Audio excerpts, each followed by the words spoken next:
Corey White, CEO at Cyvatar. Welcome to Cybernomics. Thanks for carving out some time in your day, your busy schedule. Yeah, Josh, thank you for having me. This is exciting. I look forward to this. Let's dive in. Look, I'll admit, I don't know a whole lot about your space and the space that Cyvatar lives in. And the way that you summed it up to me and the way that my little monkey brain is trying to rub two brain cells together to make sense of it is that you're a platform that helps companies manage all of their, or most of their, or the majority of their cybersecurity tools, activities, and all that stuff, targeted mainly to those companies that are small, medium, large. I guess that's the whole gamut, right? Everybody needs this, but especially those small to medium companies that may not have a full-on security team, and they may need some help managing all of the different parts and the various legs of the spider. So those are my words. Corey, in your words, what is Cyvatar?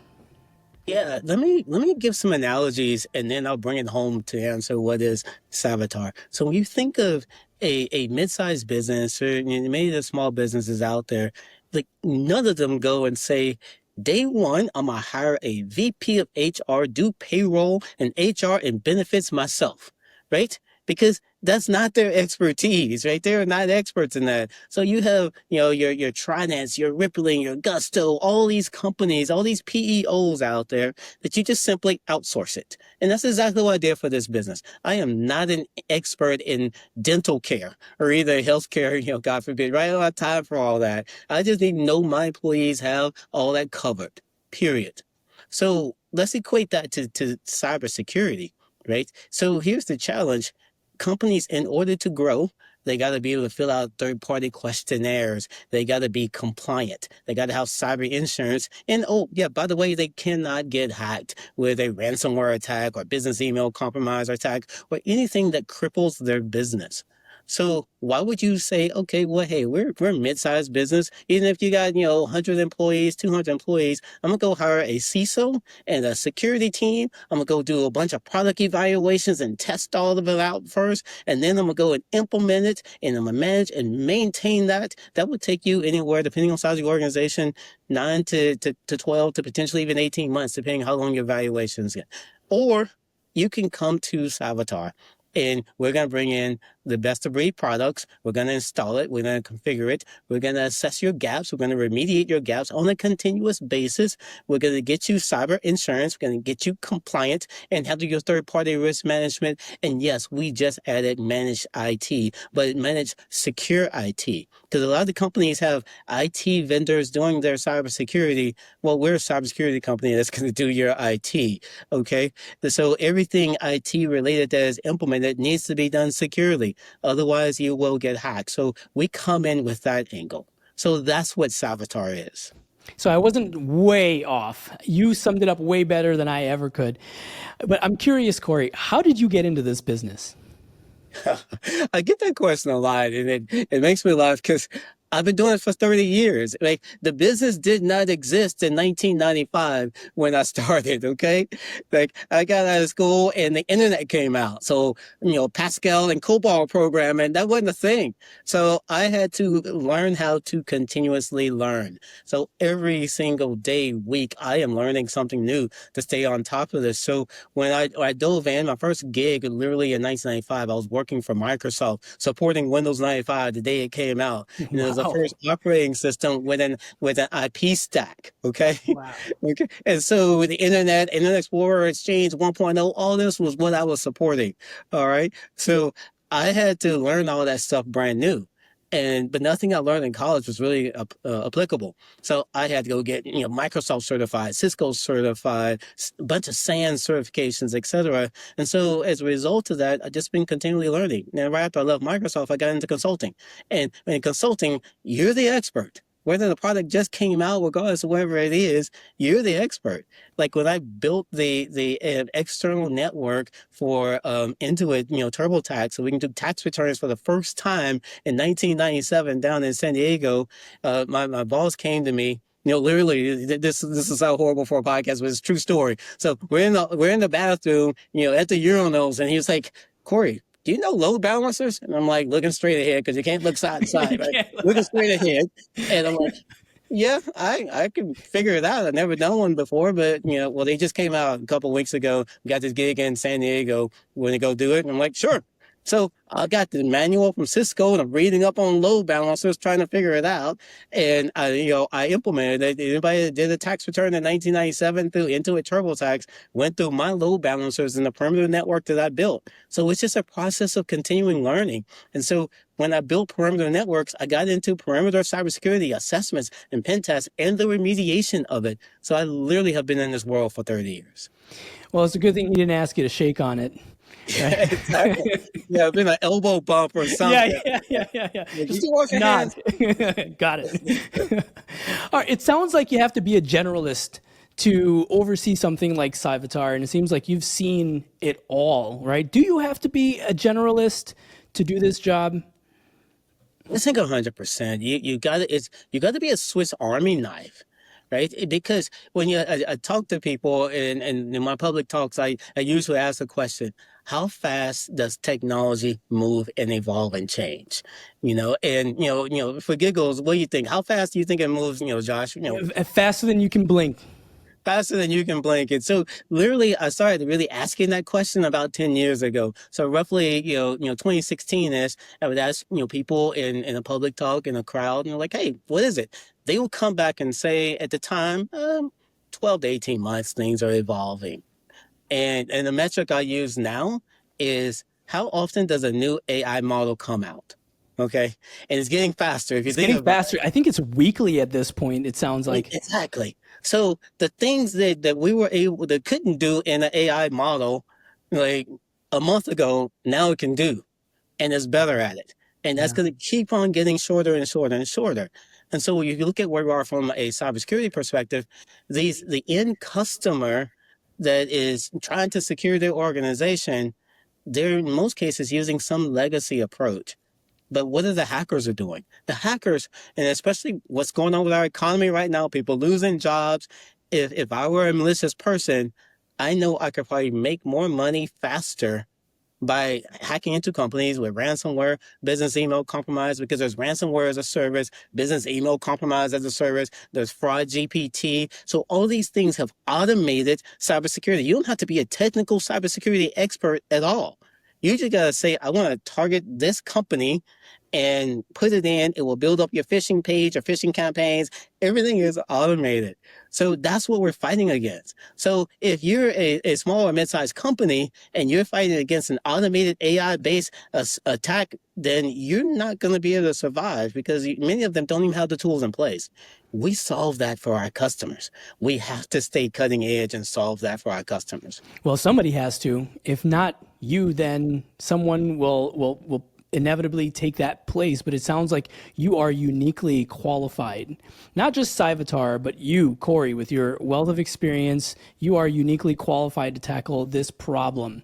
Now, one of the challenges of tackling these problems in cybersecurity, especially for medium-sized businesses, small businesses, even more so, they may not know what they don't know, right? So there's a lot of education that that inevitably has to happen. So what are 2 or 3 misconceptions that you encounter on a regular basis?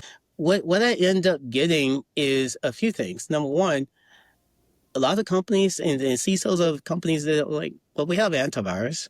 Is that it? Well, and I explained to them, and they'll throw out like a Norton or McAfee or whatever. The problem is that those solutions, they were good for what they were back in the day, but they're using signature-based technology and some are starting to leverage, AI-based. But again, we all know if a company has been in business for a very long time, it's really hard for them to use the latest and greatest technology. But the hackers they're using the latest and greatest technology. So there's a big gap. So to stop cyber attacks, what we have built across our customers is a AI-powered, tool set. And then you have our AI enabled, team that is securing your environment. And so the misconceptions and questions that we get is companies coming to us like, well, we have antivirus. Well, let's just say you have the best antivirus out there. There's some great vendors and we leverage them. But let's say you have that. But what if it's not installed correctly and not configured on every single endpoint? And the analogy I give, I love car analogies because most people have a car unless you're like New York or something. But when you think about a car, you get out of your car, you park it in the parking lot, you close the door, and you lock it, and you let your windows up. But if you say, okay, we have antivirus, even if it's the best antivirus, that's the equivalent of saying, I closed my door, but my window is still down. Okay. And then you may still have your wallet in the front seat. And then when you go back to your car and your car is stolen and your wallet's gone, right? And your whole thing is gone, then you're like, someone hacked into me. Someone stole my car. You're like, well, you left your wallet on the front seat and your window down.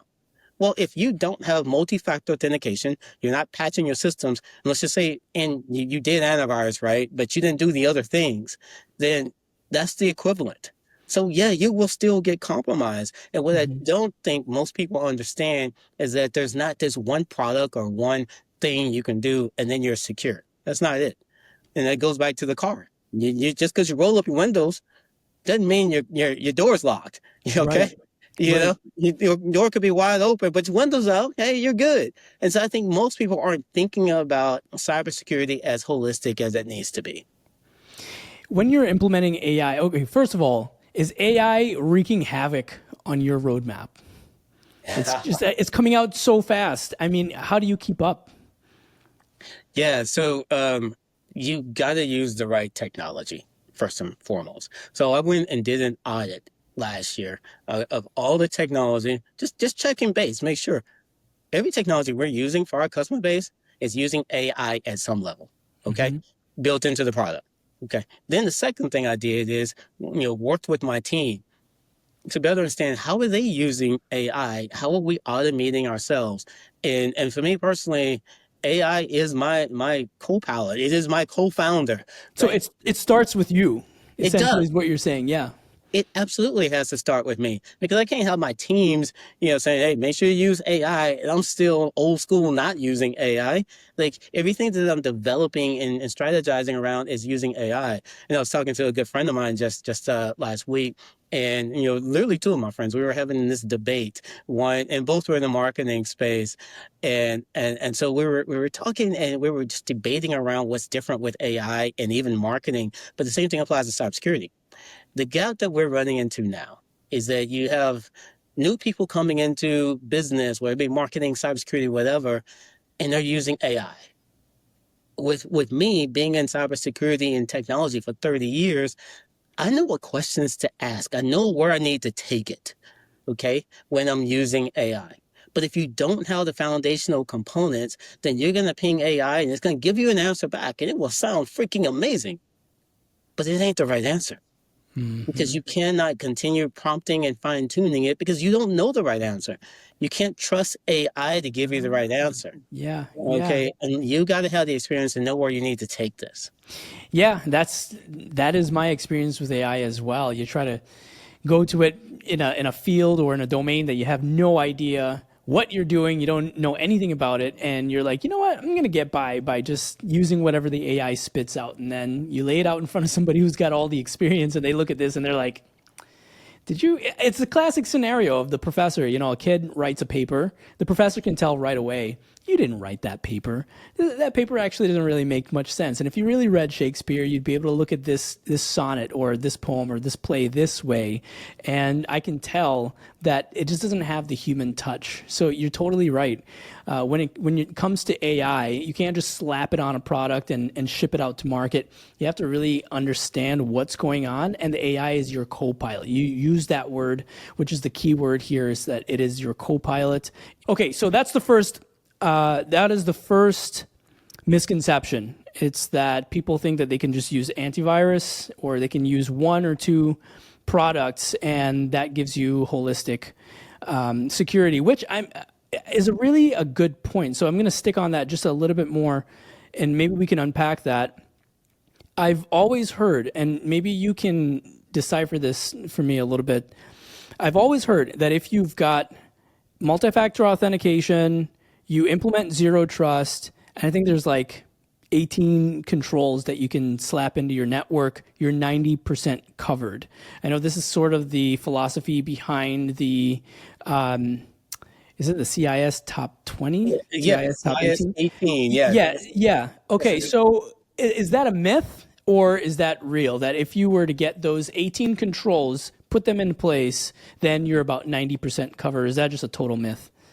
It's not a myth. No, absolutely not. I'll even go a little bit further than that. So when you take the CIS 18, they actually have three implementation groups. So implementation group one is called IG1, right? Is a little bit basic, but it's not as stringent as two or three. You do three, you're ironclad. You're solid, right? But here's another nuance, another spin on what you said. So Gartner came out with a stat probably about 3 years ago, and it says 98% of all cyber attacks are preventable. All right, so that's higher than your 90% number. And so, with my background, like I said, 24 years of incident response, I've seen every type of attack out there. And what I'll say is incidents fall into two different categories. Okay, number one, I'll call it the drive-by hacker. Okay. And what that means is think of this analogy in another, this is a house now analogy. If I'm driving down the street, Josh, and I see, Josh has a nice car in the garage, garage door is up, side gate is open. But as I go down that whole street, everybody else, garage door's down, side gate closed, locked up. At that point, you are morally obligated to steal my car. Yeah, exactly. Steal your car to break into your house, whatever it is, right? And so that's the drive-by hack. Now let me explain it in cybersecurity terms. So if I'm scanning the internet and you are scanned literally thousands of times a day, every single second, someone's scanning your external presence or probably sending you a phishing email, it is continually happening. So if you don't have proper controls, you aren't patching your systems, you don't have multi-factor, you don't have endpoint protection, your gate's open, your garage door's up. Mm-hmm. And just give you a stat, which is, just everybody needs to just marinate on here for a second. Everybody's heard of security awareness training, right? And people say, gotta have security awareness training. If people would just stop clicking, we would be okay. Couple things to that. The internet is all links. Like your email address is a link. A calendar invite that we use to set up our initial meeting is a link that you can embed malware in. Okay. So even if you have the best breed, of every security awareness training out there you could possibly have, the best you're ever going to get is you can get your click rate on malicious attacks down to 3%. So now you got to make the assumption that at least 3%, if you're really good, are going to click. Average companies usually, if they have nothing in place, is around 30. Okay. Mm-hmm. But so you got to design your security program. What happens after the click? All right. Because the click is going to happen. Okay. The gate is going to be left open eventually. All right. So now let's go to the other type of attack. Okay. My point is, attack scenario one, that all can be prevented and stopped. Mm-hmm. And we do that across all of our customers. Mm-hmm. We've never had a successful breach, and I always knock on wood when I say we've never had a successful breach, 5 years in business, hundreds of customers. Okay. So we know just in the last 6 months, I'll look at our stats, we blocked 195 ransomware attacks. And 165 of them were from someone clicking on something. So the click is going to happen. Right. But we blocked it every single time. Mm-hmm. Okay. So it can be stopped. Okay. Yeah. Now let's go to scenario number 2, which I call a nation state threat actor attack. So what that means is, it goes old school. By any means necessary, they're going to hack into you. Okay. That means they have a group of people after a specific target to get into your company. They specifically have targeted your company. But that's only about 2% of the hacks out there, where you get a targeted threat actor group coming after your company. Most of it are hacks of opportunity. Corey, let me ask you this, because I know that your customers, your prospects, the general public, anyone in business, they're going to ask this question. Why would anybody want to hack me? Here's what the real answer to that is. They don't want to hack you. They're hacking you because your gate is wide open. It is a hack of It's an opportunity. opportunity thing. Okay. Yeah, okay. Like Hmm. literally, we've got a ton of manufacturing companies. Those are the ones that get hacked all the time. But again, if you're just to say literally, I was talking to one a few weeks ago, $1 billion manufacturing company. Okay. And so what we designed for them is right size cybersecurity. They have no compliance needs. They have no PII, nothing. Okay. Nothing saying that you need to be compliant with anything, nothing. So what we did is, so we said the most likely way you're going to get hacked is business email compromise. Okay. Or some type of financial fraud where, it's similar to BEC, but, some kind of financial fraud because they're billion-dollar companies. So they're handling millions and millions of dollars of transactions on a regular basis. So, and then the last one is ransomware. So if you have access to that much money, or even if you're smaller, you still have access to money. So I had a manufacturing customer came to us. They lost $150, $1,000, because business email compromised. They got compromised. They sent their user that did all their finances got compromised, and so Hmm. the person did not know, but the hacker got into their email and they sent emails and said send money to this bank account. So all their customers were paying to the wrong bank account. That is a big problem that needs to be solved because 150 grand may not be a lot to a big company like Walmart, but for us little guys, 150 grand could be the difference between your doors staying open and being closed. That's like being in New York City and losing your job, right? You can be two paychecks away from, asking for change on the subway. So that is not a small problem. And I think that that needs to be highlighted that a lot of people, they may ask, nobody wants to hack me, or why me, or the percentage chance of my company being hacked is so low. But the thing is, the impact of getting hacked is so high. Yes, and let me give you a couple layers to that particular same hack. So that same hack, this company had cyber insurance.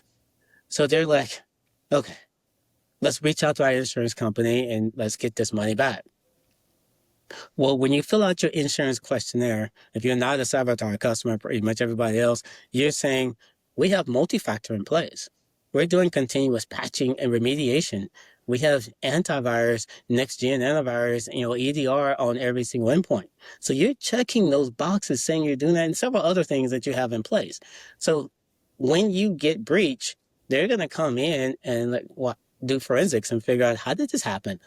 And if it happened because you didn't have antivirus or you weren't monitoring that system, didn't have multi-factor, didn't apply a patch, then guess what? You're not going to get paid. So Mm-hmm. literally companies are paying for years having cyber insurance.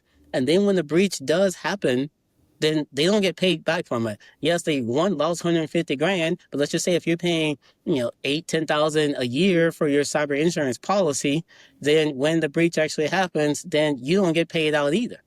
Mm-hmm. Mm-hmm. Well, what Cybertar has done, that's why we're experts at bringing all this together. We have the insurance ecosystem partners. We have the preventative controls in place. You don't even have to fill out the questionnaire if you're a Cybertar customer. Okay, we have solved that for you.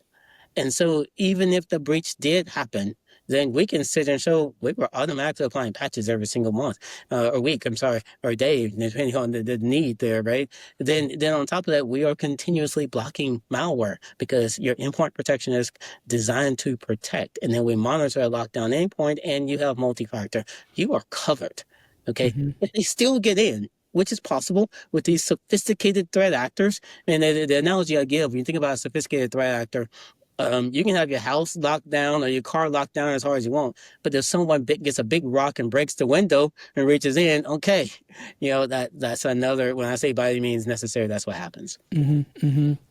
Now, just to wrap up, and I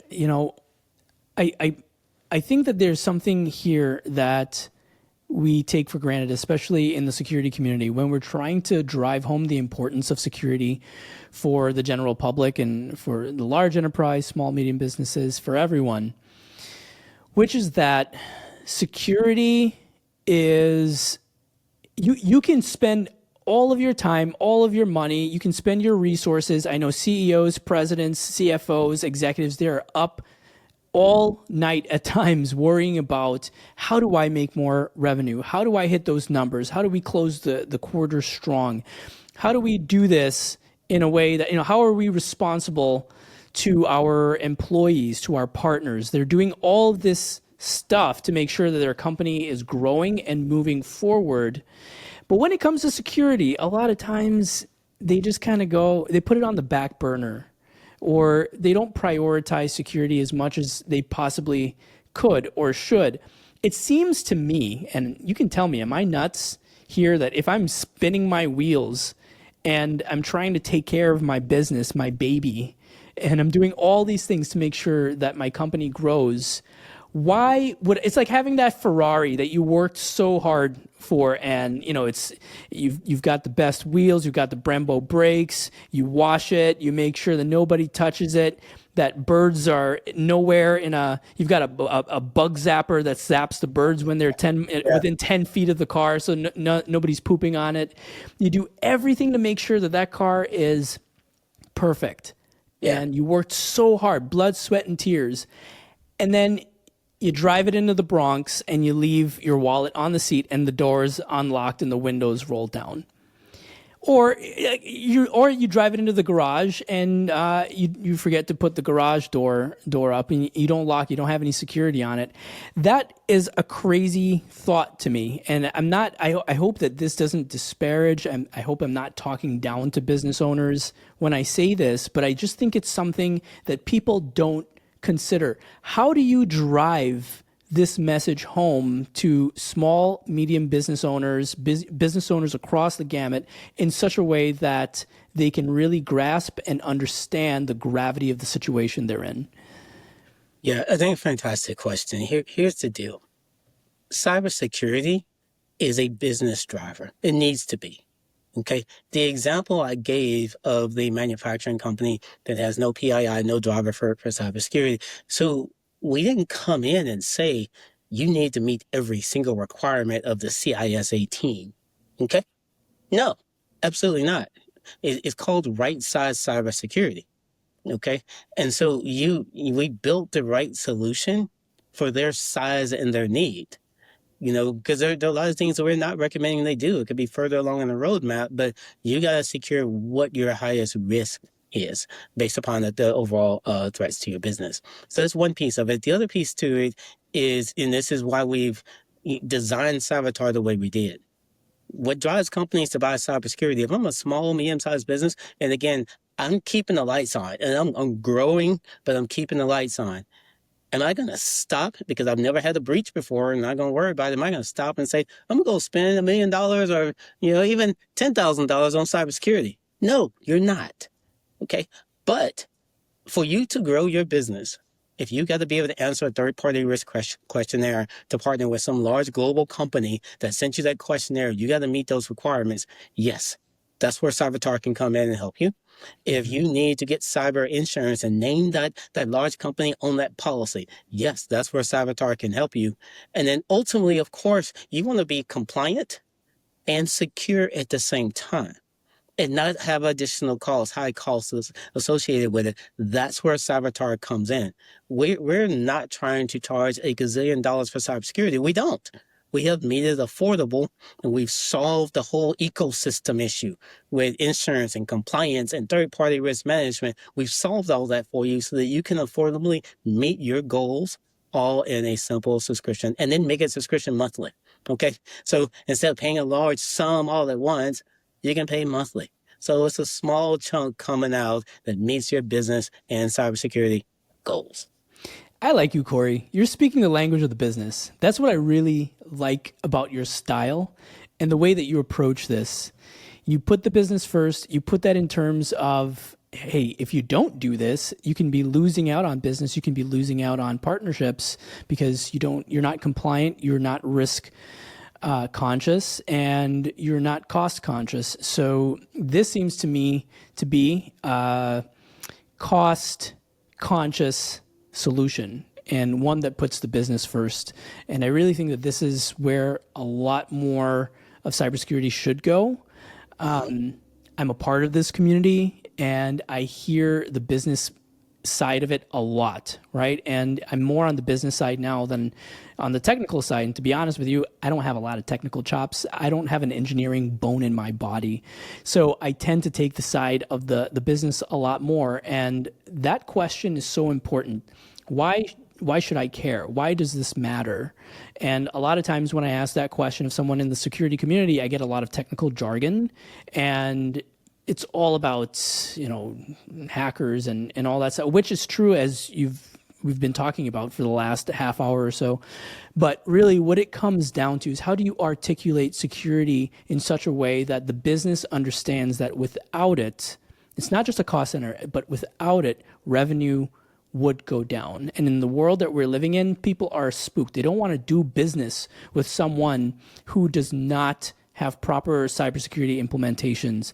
They don't want to do business with someone who has the door open, because now we can extend the garage open analogy. You can say that, hey, now not only do you have your garage door open and someone can just walk into your house, but you're inviting your friends and your neighbors over and you're inviting their kids over for a sleepover. Nobody's going to want to come over to your house if you've got no security, knowing that in the middle of the night, little Johnny's going to get, a visit from the tooth fairy, and a very unwanted visit that's going to result in some missing teeth that he didn't intend to go missing. So look, we can extend this analogy as far as the moon, but we're running low on time. So I'm going to ask one last question.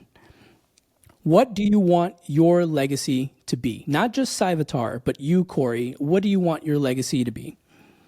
Once you've been in business for 30 years and run teams, you get beyond, oh, I just want to make a lot of money, and get a yacht and go on an island or something. A few things about me that give this perspective. I'm a bit of a biohacker. I plan on living at least 150 years, maybe more. So when you think, I'm only, I don't know, a third of the way in, at this point, I got lots of room to grow and expand. But the goal is this: because I existed, this world got better. Okay? Because if you spend your time chasing money or chasing success or chasing some kind of stardom, that's not deep enough. Like, the world has to be better because I exist. And I've been blessed to have just a ton of experience in technical knowledge. And one thing I'll share with you, Josh, that I'm loving what is happening. Over the last, let's just say 15 years, my little side hobby has been, just quantum physics and just understanding how the universe works and how science works, and that moving my mindset from the Newtonian mindset of how things work and moving into a quantum mindset. And so how this ties into cybersecurity and computers fascinates me. So check this out really quickly. Quantum computers. So when you think about what quantum computers, which will be here in the next 5 years or so, is already partially here, when you think about what's happening with it, in a quantum computer, how it's different from a legacy computer is, on a legacy computer like we're on right now, it's looking at zeros or ones, okay? And that's it, okay? It's either a zero or a one, but in a quantum world, it's a zero or a one and a zero, one. It's all of that at the same time. Everything exists in a possibility in what's called superposition. Now, here's the analogy that really blows my mind, which I love. So us as human beings, we live in a quantum world. And we're just not realizing it, okay? And quantum entanglement is what, Einstein called, there's something spooky going on here. Spooky action at a distance. Yes, exactly. He couldn't figure it out. Like, why is this happening? So it's just like, now, Josh, you and I, we've met and we've done this together. We're quantum entangled. So, like, you ever think about someone and then they text you or they call you or send you a message or whatever, or you see them, like, that's quantum entanglement. So, what's happening with quantum computers has what has always happened with us as human beings. We're creating our own reality. Everything exists in possibility. We exist in superposition. So when you look at where the computers are going, they're going to quantum computers where we as human beings have been living, but not really realizing it. Now all that has converged into one. Okay. Mm-hmm. So we have no other choice other than to embrace the quantum world. Okay. So that's Oh what's boy. exciting. Quantum GPT, it just makes me so excited to think about when that happens. What it's going to be like. We're going to be cyborgs on steroids. Exactly. Yeah. Well, Corey, thanks. And we should follow up. We should do an entire episode. If you'd like to come back, the invitation is yours. And we can dig into the quantum stuff because you're right. Quantum computing is right around the corner. I don't think that the cybersecurity community completely understands it. And like you, I have taken an interest in the quantum world, and there's a significant amount of overlap. And the cybersecurity and the technical world is going to become ever more philosophical. It's already a nebulous concept, but there's more to come. Corey White, thank you so much for stopping by Cybernomics. If people want to learn more about you and want to learn more about Cyvatar, how can they follow you? Yes, please connect with me on LinkedIn. That's where I am most active. So hit me up on LinkedIn. Obviously, it's Corey White. Easy to find me. I look just like this in my profile. You see me public speaking on my picture. And then on top of that, go to cyvatar.ai, CY, as in Victor, ATAR.ai. We have an offering for every single person out there that has a business called freemium. Because we do not believe in charging you to do a CIS assessment. That's free on our website, Josh. A gap analysis is there, using CIS questionnaire. It takes about 10 minutes to go through. So it shouldn't pay anybody to do gap analysis. Just, that's free. Wow, Then we have, really? yeah. Yeah, I know that. I know of companies that I hope they're not listening to this. Actually, I hope they are because you're challenging them to bring their A game. I know companies that this is their bread and butter, and you're kind of eating their lunch. Sorry, go ahead. Well, here's the premise behind it. If you know you don't have anything in place, companies know they're not patching or don't have multi-factor. Why you gotta pay money for me to tell you, hey, Josh, you don't have multi-factor in place? You know that already. Go and fill out the questionnaire, figure out where your gaps are, and then we match them to solutions to solve those gaps based upon the CIS 18, in our platform. On top of that, you get your free MasterCard risk recon scans to see what your external exposure looks like. And then on top of that, we do external scans once a month for you for free and give you free cybersecurity policies. So all that basics, that's taken care of in our freemium. Then when you're actually ready to secure your organization, you can click subscribe right in our platform. It takes you to our e-commerce page, and then we got you. Or jump on the phone with us, and we'll do a consultation and help build a security program for you that meets your needs and right sizes your cybersecurity. Well, you heard it here on Cybernomics. Check out Cyvatar. And if you want to search me, I don't know if you want to look for me for whatever reason, check me out on LinkedIn, Josh Bruning, Bruyning. If you want to learn more about Bruning Media and what we do, go to bruning.com, Bruyning.com, and check out Cybernomics. You can catch full interviews just like this one every Wednesday morning at 7 a.m. Thanks for listening. Bye. All right, so we're just going to hit stop there.